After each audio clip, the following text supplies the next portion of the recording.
国内10大死亡原因，癌症排伫咧第1名。为了要精准打击病毒，国家卫生研究院的团队研发新的 RNA 技术，提升疫苗或者是药的安全性，和副作用嘛会当变搁较细。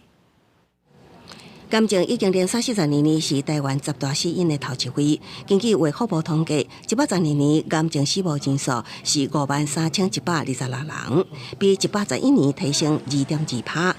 国家卫生研究院研究团队研发新型 RNA 技术，若是会当增加抗病毒运用范围，未来包括精准的癌症治疗、补足基因缺陷，也是研发疫苗，拢会当制作出独一无二、专属病患的治疗药物。可以尝试把这个患者的正常的细胞跟癌细胞比较，那特定的抗原的话，那我们就可以设计相对应的RNA， 然后来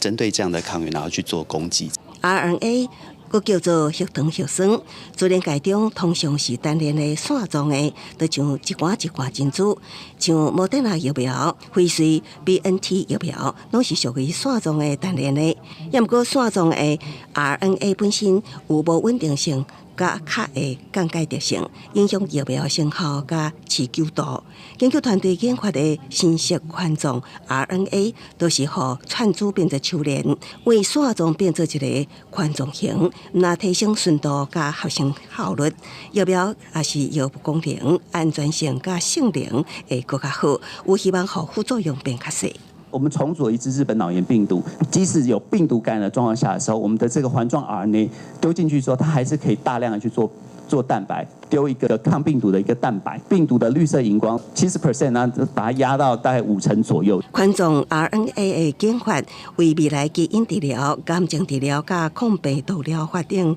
疗物发展带来希望。公司新闻采访报道。